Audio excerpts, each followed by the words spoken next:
Hello दोस्तों, स्वागत है आपका हमारे यूट्यूब चैनल पर।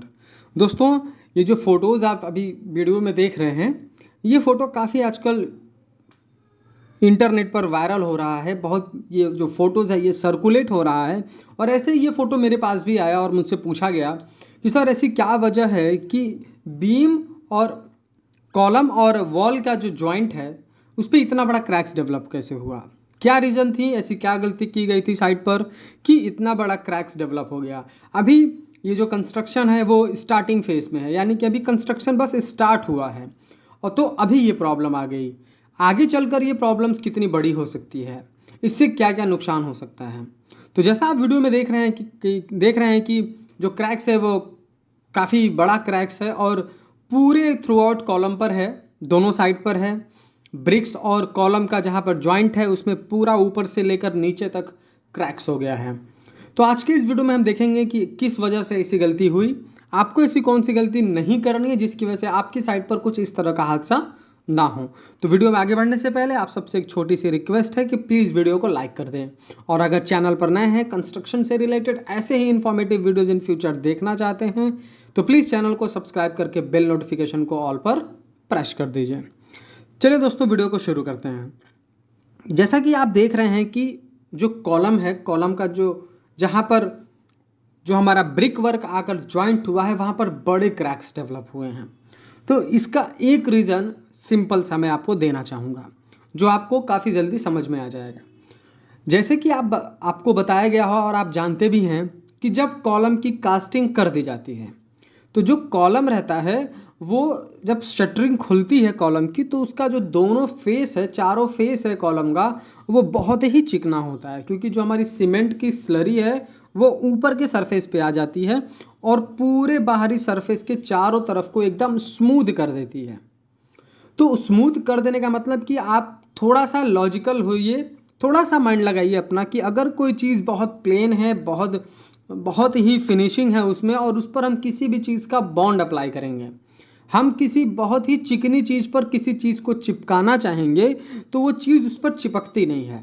सिंपल लॉजिक कंस्ट्रक्शन में भी लागू होता है कि अगर कॉलम का फेस बिल्कुल स्मूथ और प्रॉपर फिनिशिंग में है तो उस पर आप अगर ब्रिक वर्क करेंगे और उसके जॉइंट को अप्लाई करेंगे तो उस समय तो आपको समझ में नहीं आएगा कि यह क्यों हुआ है, या फिर कई जगह ऐसा देखा जाता है कि अगले दिन ही कॉलम और ब्रिक वर्क के जॉइंट पर ऐसा जो है आपको एक लाइन देखने को मिलता है, जैसा कि आप वीडियोज़ में देख रहे हैं अभी। यहाँ पर ये मिस्टेक क्या की गई है कि जो कॉलम को खोला गया होगा तो उसका जो सरफेस है वो एकदम स्मूथ रहा होगा, तो उसी पर क्या किया गया होगा कि ब्रिक वर्क को अप्लाई कर दिया गया होगा। तो यही सबसे बड़ी मिस्टेक है।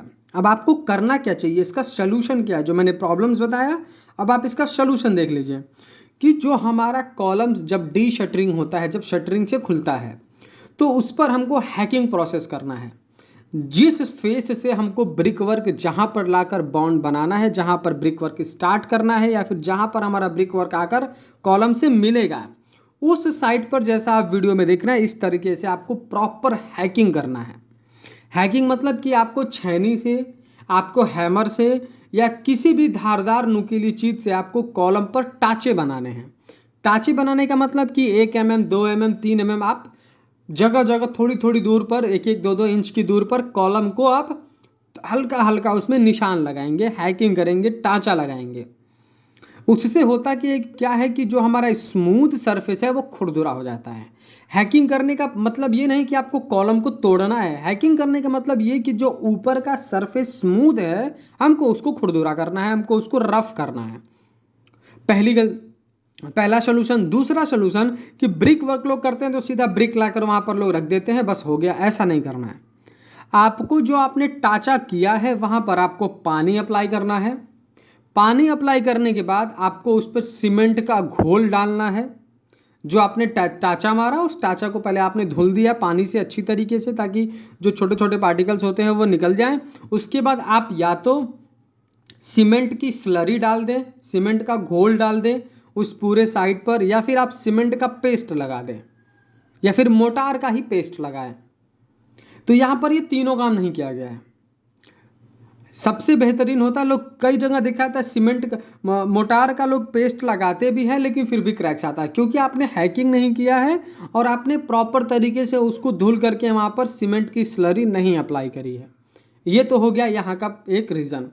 अब लोग कहेंगे कि क्रैक्स बहुत बड़े हैं, इसका क्या रीज़न हो सकता है, क्योंकि इससे तो क्या होता है जनरली कि 10 mm 15 mm का ही गैप्स आते हैं, 20 mm का गैप्स आता है, लेकिन कई जगह पे देखा जाता है कि बड़े बड़े क्रैक्स डेवलप हुए रहते हैं कॉलम और ब्रिक के जॉइंट पर।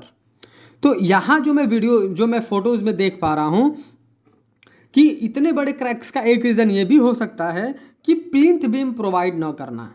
जैसे मान लीजिए कि आप घर बनवाना स्टार्ट किया, आपने नीचे कोई प्लिंथ बीम नहीं दी, आपने सीधा कॉलम दिया, कॉलम से सटा करके आपने ब्रिक वर्क करना स्टार्ट कर दिया। अब मिट्टी के ऊपर ही आप सीधा ब्रिक वर्क कर दिए।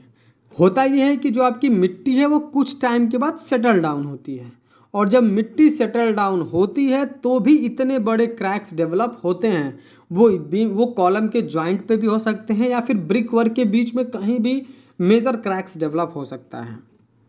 तो ये भी एक रीज़न हो सकता है कि यहाँ पर प्लिंथ बीम प्रोवाइड ना की गई हो, या फिर प्लिंथ बीम प्रोवाइड की गई हो तो प्लिंथ बीम बैठ गया हो, प्लिंथ बीम की कास्टिंग अच्छे से नहीं हुई हो, शटरिंग अच्छे से नहीं हुई हो, उसमें झुकाव आया हो। ये सारे रीजंस हो सकते हैं, लेकिन generally main mistake plinth beam में लोग नहीं करते हैं। प्लिंथ बीम आज के समय सब प्रोवाइड करते हैं, लोग शटरिंग भी अच्छे से कराते हैं। तो जो मैंने आपको पहला रीज़न बताया कि हमारा कॉलम का जो सरफेस था वो क्लीन था, जिसकी वजह से वहाँ पर टाँचे वाचे नहीं किए गए, वहाँ पर सीमेंट स्लरी का पेस्ट नहीं डाला गया, ऐसे ही बस वहाँ पर ब्रिक वर्क कर दिया गया, कुछ टाइम के बाद वो बड़े मेजर क्रैक्स डेवलप हो गए।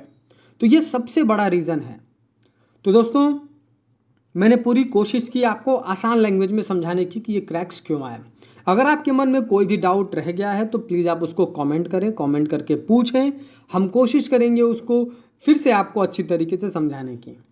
अगर वीडियो पसंद आया हो तो प्लीज़ वीडियो को लाइक कर दें, और अगर वीडियो की जानकारी से संतुष्ट हो तो प्लीज़ चैनल को सब्सक्राइब करें, वीडियो को शेयर करें, और चैनल को सब्सक्राइब करके बेल नोटिफिकेशन को ऑल पर ज़रूर प्रेस कर दें। Thank you.